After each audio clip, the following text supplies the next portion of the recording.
Where should I put it? Hi, I'm Is that Chris fine Wilson there? from Grinding Gear Games. Why is the Thanks for text joining us white? today as we reveal Path of Exile's next expansion, Sentinel, which launches on PC and Mac on May 13th, and on Xbox and PlayStation on May 18th. Twitch drops are enabled for today's livestream, so make sure you follow the instructions below to link your account and earn your Rapture wings. In February, we launched Siege of the Atlas, an expansion that drastically changed Path of Exile's mapping endgame.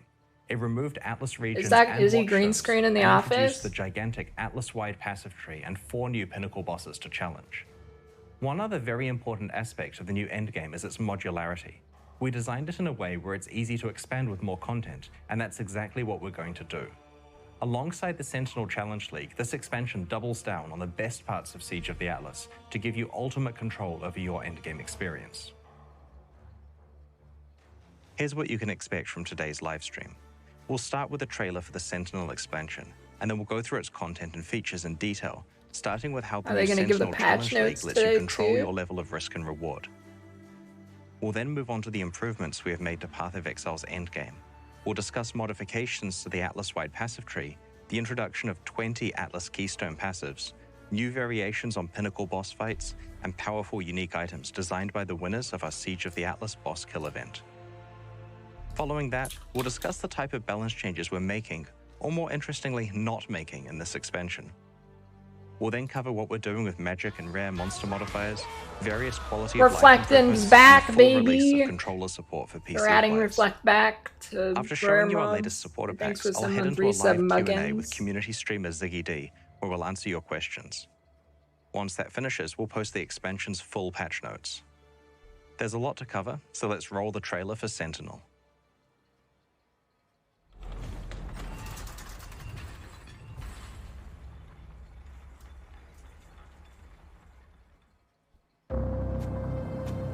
In the wake of your power, something has arisen.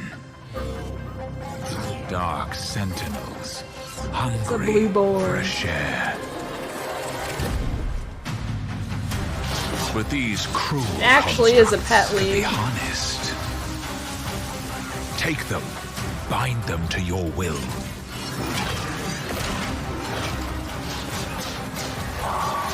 Test and tinker. Combine That's kinda cool. and reconfigure. And together, you will find your fortune. Some sentinels are powerful. Others are dangerous. Others are shit. But in a world with shifting stars, monstrous new threats, I told you, I called it, dude. I called it. I called that last week. I told you they were gonna be Ubers. the sentinels await your command. I was like, there's no way these bosses are like the final form of them. I told you. I'm sure you have a lot of questions, so let's get started with a full explanation of the upcoming No, I Sentinel don't have Challenge any League. questions, actually. Sentinels are ancient constructs that have been unearthed across Rayclast.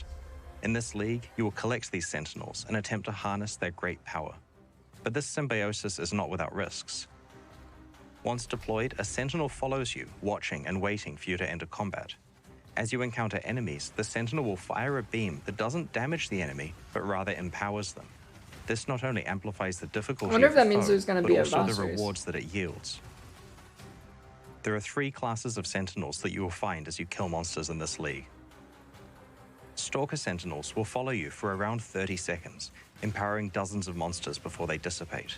This is like a build-your-own breach or delirium effect, because you control what monsters you're fighting when you deploy the Sentinel, and through various means that we'll describe shortly, you're also in control of how much the monsters are empowered. In contrast to Stalker Sentinels, Pandemonium Sentinels are designed for mass area of effect, and typically only fire one shot. But this shot really counts, chaining between monsters to affect an entire screen full of foes at once. This class of Sentinel can be very dangerous. I think this is Quinn's Ice Crash Elementalist right here. Why do they have 3 life The lasts? final class, Apex Sentinels, can only empower rare or unique enemies. They fire fewer shots but have a much larger impact on difficulty and reward. You start with a single slot to equip a Stalker Sentinel, but as you play through the league, you can eventually unlock 2 more Sentinel slots so that you can have 1 Sentinel of each class equipped at a time. Each class of Sentinel can be deployed only once per area that you play. You'll quickly develop various strategies for when each class of Sentinel is best used. For example, saving your Pandemonium Sentinel for when you're surrounded by monsters, or using your Apex Sentinel on the map boss or league content that spawns several rare monsters. With a full loadout of Sentinels equipped, in every map you'll get to empower bosses of your choice, juice up an entire screen at once with a button press, and choose the part of the map where it's best to empower a series of dozens of monsters. Yeah, I wouldn't mind using that skill again. It's been a while. Sentinels cannot be damaged by monsters in combat, but do gradually deplete their internal power supply each time you use them. They can be found as you play and are incompatible with traditional Rayclastian crafting techniques. However, new Sentinels with different properties can be assembled from the depleted husks of others that you have used until their internal power supplies ran out. We'll explain that crafting process in more detail later on. Yeah, looks like 3 more hotkeys are needed now. These mods can augment the base properties of a Sentinel, extending its duration, making it empower monsters faster, increasing the number it can empower, or even the degree to which the monsters are empowered, affecting both their difficulty and rewards. Some mods will add specific drops, such as currency items, essences, or unique items, to monsters empowered by the Sentinel, but at the cost of increasing how difficult the monster is to defeat. Does it actually spawn enemies, or does it just buff ones that you like run up to? These are generally quite a lot more powerful than normal or magic Sentinels, if you find the right combination of mods. The Sentinels you find as you explore Rayclast will become more powerful. Some particularly powerful ones with special properties can only come from the process of assembling new Sentinels from depleted ones. While the Sentinels you find generally get better and better as you play through the league, you can also upgrade the behavior and properties of Sentinels through your Sentinel Controller. The Sentinel Controller is like a runic circuit board. It's what powers your Sentinels and allows you to customize them. There are specific nodes for each of the 3 types of Sentinel, so you can customize the properties and behavior of all of them, or potentially focus on your favorite base types. As you play through the league and kill more and more enemies affected by your Sentinels, your controller will gain power. You start with 4 units, which is enough to power your first Sentinel slot and your first runic node. By the end game, you are able to work up to 30 YouTube videos already. Best Sentinel skill tree. The controller to be powered at once. So how do you choose which runic nodes to power? You do this by connecting them together with filaments. Power flows from the top of the circuit through the filaments until it's going to be before they release any information. It's just going to be debate videos. You can set up filaments in advance, and they'll automatically be used as more power becomes available. Moving filaments around has no cost. It's basically like a planning tool that gradually gets activated as you gain more power throughout the league. So you're not locked into a specific plan, and you can respec for free at any time. Some powerful runic nodes require 2 filaments and hence allocate more of your power when activated. Additional Sentinel slots for other types like Pandemonium and Apex Sentinels, for example, require 3 filaments and hence 3 power units each. While it's almost always best to have all 3 slots powered so you can use all 3 Sentinels per area, there are niche strategies where you want to unpower specific Sentinel slots in order to have more power for additional runic nodes, also that you can fully specialize in just 1 or 2 Sentinel types. I bet like specializing in one's going to be the meta. So feel free to experiment. Just go for the really good one. This powerful runic node allows Pandemonium Sentinels to be used an additional time each area. While this is basically pure upside, you should definitely plan around the fact that you'll be running their charge down pretty quickly if you use this node. This runic node prevents your Stalker Sentinels from empowering normal rarity enemies. While this seems very powerful at first because you'll just be empowering magic, rare, or unique enemies that benefit greatly from the boost to item drops, you should be aware that unless you have a large source of special enemies, you'll be fighting against the flight duration of your Sentinels and will probably want to build around increasing their duration. While the Sentinel Controller lets you specialize how the different classes of Sentinels behave, it's generally not necessary to have to modify it for each new Sentinel that you equip. The runic nodes you have chosen represent your overall strategy for each class of Sentinel and rarely need to be tweaked if you swap one Sentinel for another. Am I ready for the chat messages on the best Sentinel tree? Yeah, I'm ready. They eventually run out of charge and will become depleted, but they don't need to be thrown away when this occurs. You can find power cores that let you assemble a new Sentinel with a full charge. This process disassembles two existing You're gonna have Sentinels to juggle and creates a these. hybrid Come of the two, on, I didn't where want their to properties micromanage combine anything. together.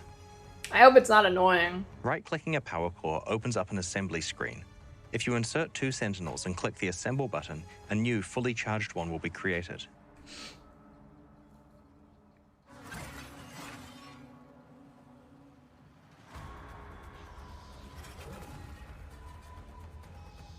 This process is a complex and unpredictable one that can either inherit properties from the input Sentinels or potentially produce new ones that weren't based on either of them. For example, the base type of the Sentinel could either be the left input Sentinel, the right input Sentinel, or an entirely new one that can't spawn naturally and can only come from this process. The same applies to its modifiers. You generally get a mix of modifiers from the two input Sentinels, but sometimes they have their tiers upgraded or entirely new mods added, occasionally including ones that are exclusive to the assembly process. The end result is that you're usually getting Sentinels that are similar in function to the depleted ones you've combined, I'm getting Phlegm Lord in my throat, producing results that unlock more power and possibilities. The best Sentinels in the game will come from lucky combinations of depleted Sentinels that have just the right mods. It's also possible to assemble two Sentinels directly into one of the many valuable I don't know, Sentinels. it depends how often they break, I think, if it'll be annoying or not.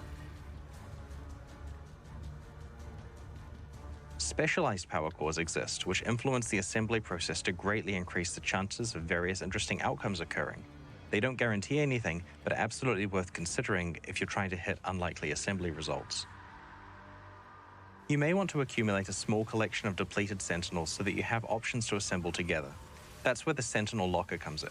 It's a free object that you can place in your hideout that allows you to store stacks of each of the Sentinel currency items, as well as a tab full of each of the 3 categories of Sentinel. You can also store Sentinels in regular stash tabs, and they can be freely traded with other players. The Sentinel Locker's affinity for Sentinels will also work with regular stash tabs while this league is active. As I hinted at before, you can find or create unique Sentinels. These have powerful static properties, but because they cannot be combined with other Sentinels, there's no way to recharge them once they become depleted. They are essentially limited use items. Why is this guy not using his flasks? Let's look at a few examples. First off, we have the Basilisk. This is a Pandemonium Sentinel that augments its wide area of effect blast with a petrification effect. Any monsters caught in the blast are turned to stone. Rather than being primarily useful for raising the risk and reward of combat like other Sentinels, this one is incredibly useful as an emergency button in combat. Yeah, that's kind of sick. By activating the Basilisk, you can freeze most of the monsters around you in place, letting you take control of dangerous situations. If that works on bosses, that'll be OP. Is basically a headhunter in Sentinel form. There are also a set of unique Sentinels that are designed to empower specific named Atlas map bosses.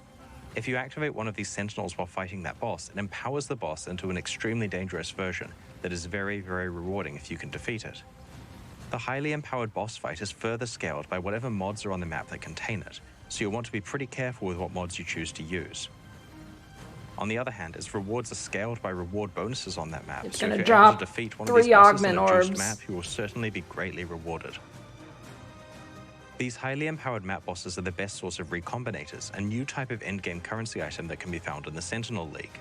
Recombinators allow you to apply the Sentinel assembly process to 2 pieces of equipment of the same item class, combining them together in unpredictable ways.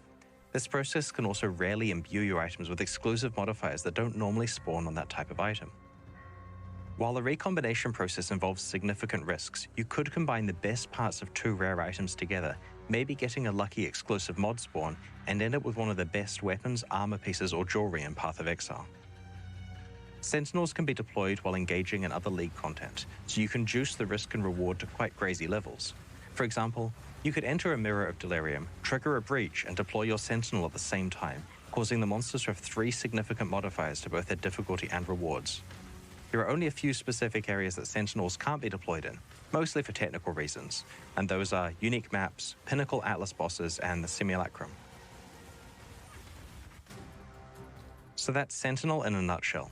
It's a combat league that gives you heaps of control over the exact risk and reward you encounter, it stacks with other combat-enhancing league mechanics, juices your endgame bosses beyond any kind of reasonable difficulty, lets you play with temporary headhunters, and might even let a few players assemble some pretty insane rare items if they're lucky. We're very much looking forward to seeing your stories after you've had a chance to play with it next week.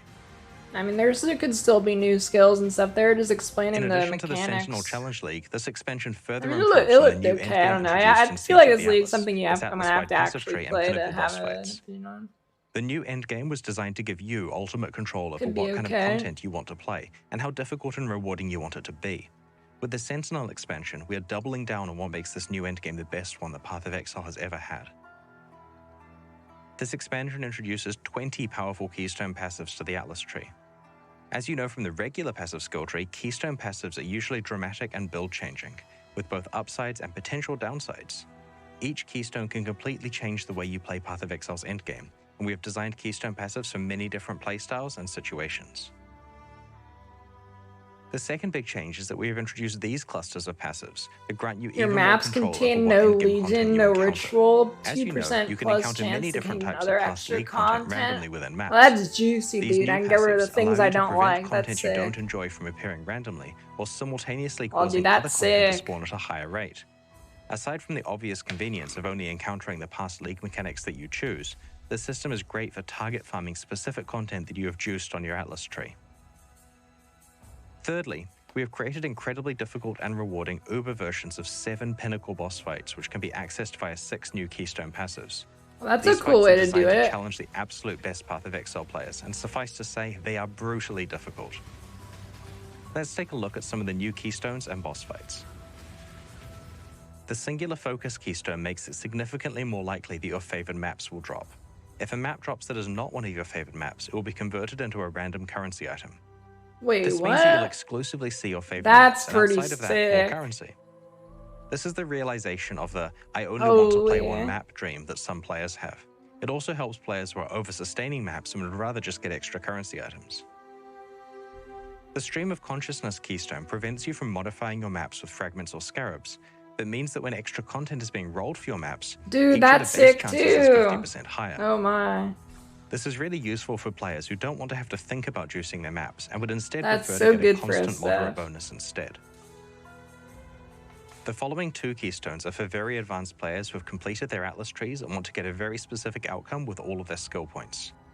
The Wandering Path Keystone increases the effect of small passives on your Atlas skill tree and disables all notable passives.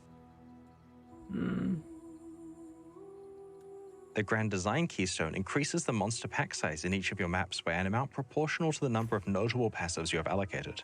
However, the trade-off is that small passives have no effect.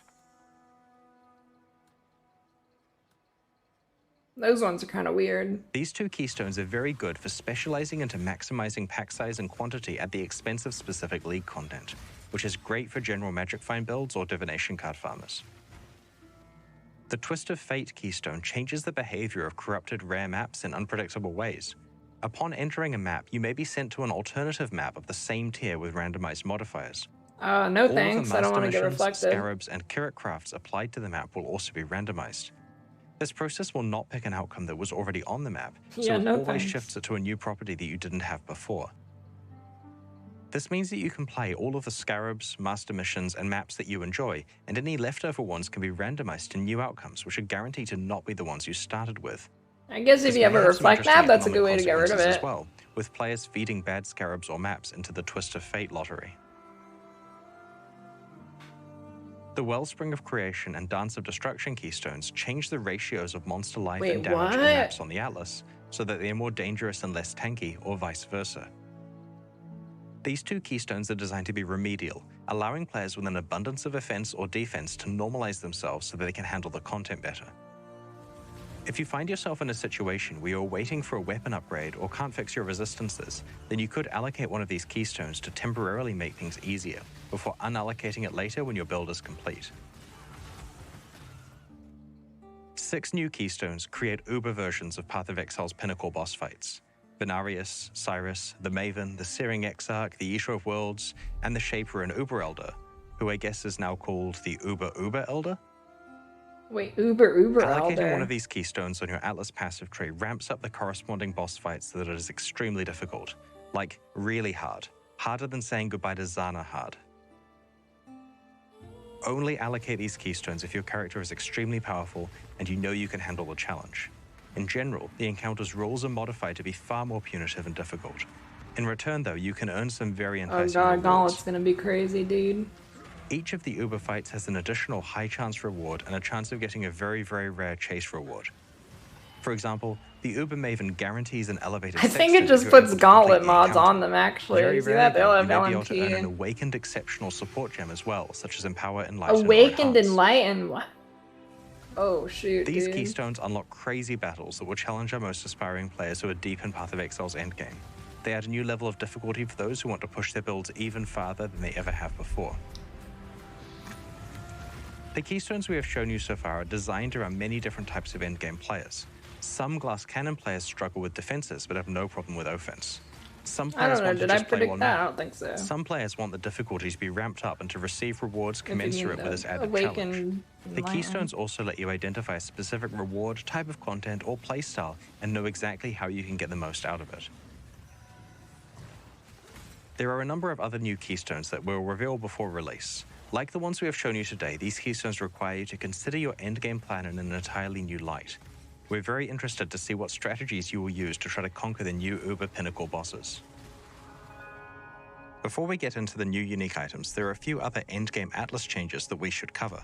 Another battle pass. Victor's Square and Doyani's Machinarium from the Atlas of Worlds because they're not natural map drops. You can still get and play these maps, of course, but they aren't counted for your overall Atlas completion anymore. Their Atlas passive points have been moved to rewards for defeating the Infinite Hunger and the Black Star. No, remove Infinite Hunger. Remove him. They now feel a lot different than they did in the form they were introduced in Siege of the Atlas. Their downsides now feel more impactful and they have more diversity of rewards, including new rewards. The intention is to fulfill the original design goal of having an ultimatum-like choice about whether you want to accept additional challenge for additional reward.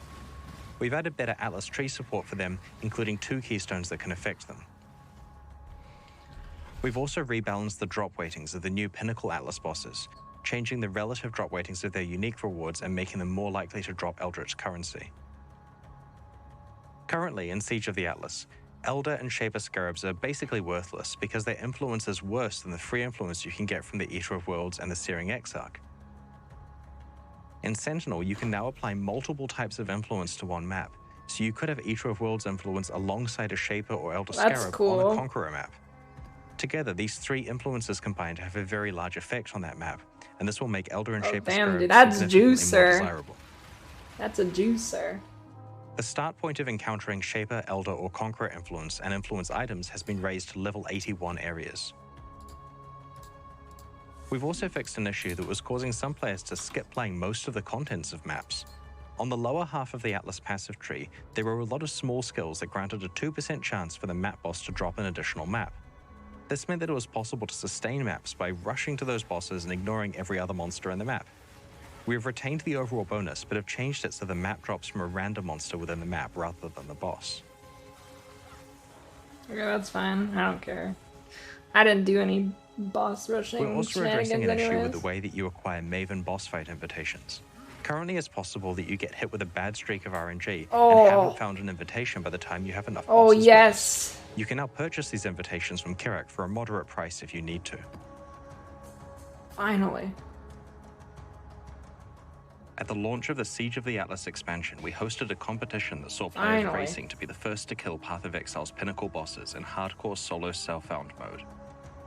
The main prize for doing so was the ability to collaborate with us on the design of a unique item that would drop from a boss in Path of Exile's endgame. 5 of these uniques have been designed so far and will be featured in this expansion. The 6th one will be released once the winner has time to design it, very likely in 3.19. Call of the Void is a new cold-themed ring that was designed by Lighty and will drop from the Uber Elder. It causes all damage to chill and causes chilled enemies to shatter on death, as though they were frozen. On top of this, chilled enemies deal less damage back to you based on the magnitude of the chill affecting them. That's kind of cool. The drawback is that all incoming damage also chills you, but there are many ways to mitigate this, and in some cases it's beneficial to builds that utilize self-chill as part of some crazy combo. This ring is useful for a wide variety of different endgame builds. Thanks, 8 month 3 sub Shogun. Echoes of Creation is a new unique helmet also designed by Lighty, which will drop from the Shaper. It's designed for builds that use Warcries and grants an extra use before cooldown to Warcry skills that are socketed in the helmet.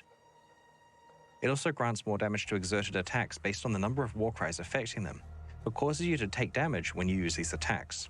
The self-damage number looks really scary, but it can be mitigated by various mechanics such as armor, endurance charges, and life recovery. Slams are back. This powerful niche helmet is ideal for characters that try to use as many Warcries as they can. The third lighter unique being introduced is the Burden of Truth, a unique belt which will drop from Kyris. Broadly speaking, this belt encourages you to have healthy energy shield and life pools and helps you to achieve this by granting you additional energy shield based on a percentage of your maximum life value. The belt both lets some portion of chaos damage hit your energy shield, but also causes some non-chaos damage to bypass your energy shield. What is Supreme Decadence? This is often an upside because splitting damage over both life and energy shield lets you recover both simultaneously. The Supreme Decadence keystone that this belt grants, which is previously restricted to timeless jewels, causes your life flasks to apply to both your life and energy shield at a reduced rate. Overall, this belt is extremely powerful for characters who can build to have a decent energy shield pool while also using life flasks appropriately. The fourth new item that we're featuring today was created by Waggle. It's an amulet called the Eternal Struggle, which will drop from either the Infinite Hunger or the Black Star. The amulet has a pair of Eldritch mods, and the one that is dominant will be based on which of the bosses dropped it. The dominant mod also controls whether the amulet gives a Malignant Madness or Culling Strike bonus. You'll need to work out which of the two bosses to farm based on which half of the amulet you want to activate. The final unique we're showcasing today was designed by Steel Mage. It's a unique jewel that drops from the Maven. The jewel refers to a random keystone on your passive skill tree and enables you to be able to allocate passives within a radius around that keystone without them being connected to the rest of the tree. Oh, that's While the sick. keystone itself cannot be allocated, this jewel allows you to jump across great distances on the passive tree in a very skill point efficient way. In addition to these uniques that have come from the boss kill competition, we have added new unique items to the Uber Pinnacle boss fights that can be accessed through some of the new Keystone passives. These include a different variation of Thread of Hope that can drop from Uber Kyris, a new unique jewel which can drop from the Uber Shaper, and special Forbidden Flame and Forbidden Flesh jewels which can roll exclusive Ascendancy notable passives that are not available anywhere else in the game. You'll notice that our last Endgame expansion was just 3 months ago, and we're already extending the Endgame even further. This is our plan for every expansion leading up to the release of Path of Exile 2. Oh my. Rather than having a much bigger annual expansion, we plan to add as many Endgame improvements into each quarterly expansion as we can, alongside its new Challenge League, so that there are new challenges to overcome every time you come back to Path of Exile.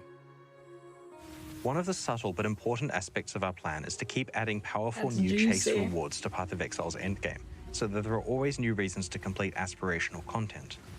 The boss kill competitions are great because they not only create these rewards, but also immortalize the achievements of some of Path of Exile's best players.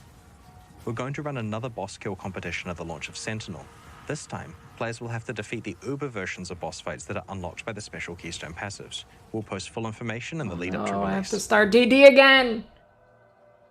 We're going to try something new with character balance in this expansion. We're intentionally making no changes to character power. That means no nerfs, no buffs, nothing. Every single build and build guide made for Siege of the Atlas will work exactly the same in Sentinel. You can start planning your league starter right now, with full confidence about exactly how it's going to play. However, build exploration is still required in 3.18. Sentinel introduces many difficult challenges, both in the Challenge League itself and in the endgame content. And you're going to have to work out a plan to create characters that are able to handle this content. Yeah, they could still buff things, they just said they weren't nerfing anything. Knowing with confidence which builds are a good starting point for you. We don't intend to do this character balance freeze every release. For example, 3.19 definitely contains planned changes to character balance. Even though there are no character balance changes in 3.18 though, we have still made some changes to actual game content. For example, let's talk about the changes to monster modifiers. Magic and rare monsters in Path of Exile get a lot of their power from their modifiers. We came up with the majority of the monster mods over a decade ago, and only substantially added to them with the introduction of the Nemesis and Bloodlines leagues in 2013 and 2014. These mods are unfortunately showing their age. Many of them are unimpactful, and it's quite hard to quickly read their descriptions in the heat of combat. What we need is a new set of mods that are highly impactful in combat, keyworded with 1 to 2 colored words that are easy to read at a glance, and capable of producing dangerous combinations. This is exactly what we designed the Arch Nemesis mods to be, a replacement for the core monster mod pool. From 3.18 onwards, all previous monster mods have been replaced by Arch Nemesis mods. No other part of the Arch Nemesis League has been retained, so there's no more inventory or recipe management. Magic monsters have one Arch Nemesis mod shared across their pack, and rare monsters typically have 2 mods. However, it's possible to encounter rare monsters with 3 or even 4 Arch Nemesis mods on them. Oh, they just put Arch Combinations Nemesis of multiple as synergistic normal mods mods can create quite interesting situations in combat. Oh god. For example, if you encounter a monster with both Storm Oh Strider and no. Ice Prison, the Ice Prison may block you off so that you are more likely to run into the lightning mirages from the Storm Strider mod. Oh no. We've done a balance pass over the Arch Nemesis mods before making them core. Some have certainly had their power reduced, particularly when applied to magic monsters. We have also changed how monster experience and drops are calculated, so it's now far more about the difficulty of the mods than about the proportional size of the monster. Various Nemesis and Bloodlines modifiers that were not represented in the Arch Nemesis mod pool have been added in different ways. Path of Exile's challenge system has remained the same for the last 21 leagues. For Sentinel, we had a look at whether there were any easy ways we could update it based on what we have learned over the last 6 years. Our plan is to retain the model of 40 challenges with rewards that unlock as you progress through them, but with a goal of providing substantially more challenge to endgame players, and substantially more rewards to go with it, of course. In order to achieve this, we have crunched down the easier challenges so that the first reward unlocks after only 6 and the second at 12. These are equivalent in difficulty to 12 and 24 challenges from the old system, respectively. This change gives us a lot more space to ramp up to some incredibly difficult challenges towards the end, which will take a lot of time and skill to complete. There are now 10 different rewards you can unlock, which comprise 2 complete armor sets, each with a pair of Challenge League armor? Oh my god, I think it's the first good-looking Challenge League armor reward. We've been experimenting with support for game controllers on the PC version of Path of Exile. During the Arch Nemesis League, we began a beta for controller support and have been making improvements based on your suggestions and feedback. We're pleased to announce that controller support on PC will officially launch alongside the Sentinel expansion. This also means that Path of Exile is now fully playable on the Steam Deck for those of you who are lucky enough to have one so far.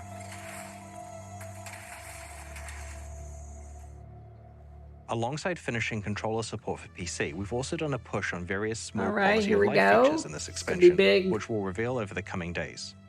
An example is that you can now choose whether your hideout portals can be accessed by one of 4 options: everyone, your friends, your guild members, or no one. We've also improved how favored maps are selected on the Atlas. Rather than having to click on the map on the Atlas for every slot, you can instead click on one of your existing favored maps to quickly copy it to the new slot. This makes it a lot faster to favor many instances of the same map at once.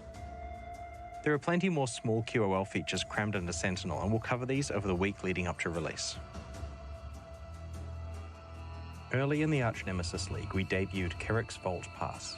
Purchasing this pass grants you access to Kyris Vault, where you can claim exclusive unique item skins as you complete map bonus objectives in the Atlas Endgame.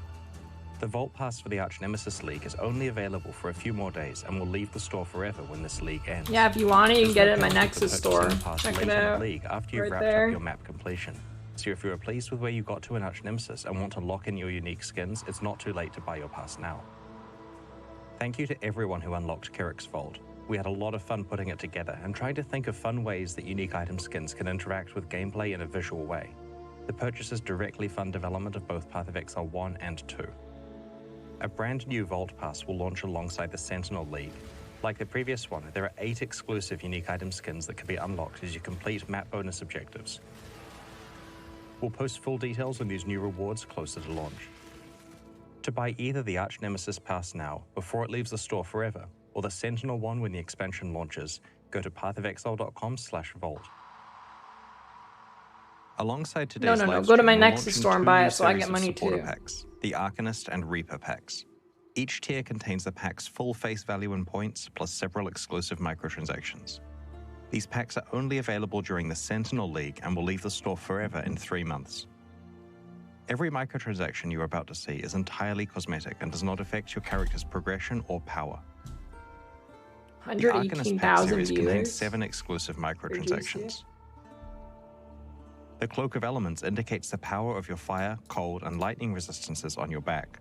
When a resistance is capped, the effect is extra strong. Oh, that's cool. I like stuff like that. While wearing the Ring of the Black Star, your level up effect looks like this. Oh, damn. That's badass. In the Timekeeper's hideout, you can use the chronosphere to change the time of day from dawn to noon to dusk to night.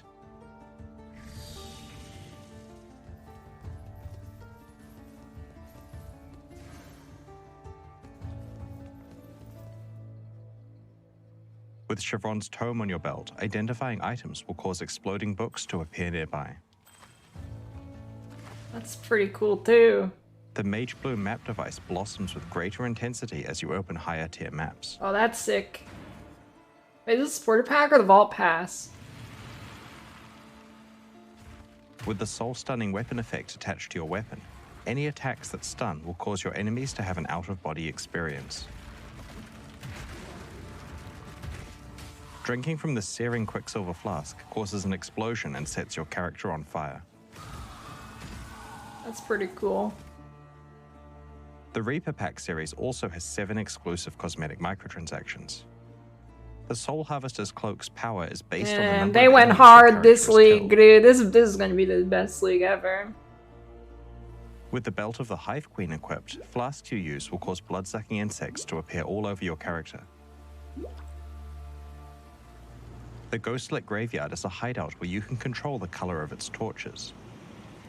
It also comes with 6 exclusive hideout decorations. Medidrone will follow you around and use a healing beam on you whenever you're gaining life. Thanks, Medidrone. The Underworld portal opens a gateway to Hell. Its effect upgrades in Part 2 and again in maps, where it indicates what tier of map you're playing. That's it. Kinda a letdown so far. What the While hell? wearing the Ring of the Exorcist, Are you high? any spells you cast will exorcise the ghosts of your enemies I'm Red if you Star. crit. While using the Grim Reaper apparition, the Reaper will appear and cull any unique or rare enemies you slay. As I mentioned before, these packs are exclusive to the Sentinel League and will leave the store in 3 months. They're available right now at pathofexile.com/purchase. Yeah, I'm not talking and they about the directly fund MTX the either. ongoing development of Path of Exile 2 and Path of Exile 1 expansions like Sentinel. We greatly appreciate your support. This has potential to be the best league ever. We can't wait to It see looks you like in it raid class fixes for the May problems 13th. of last league.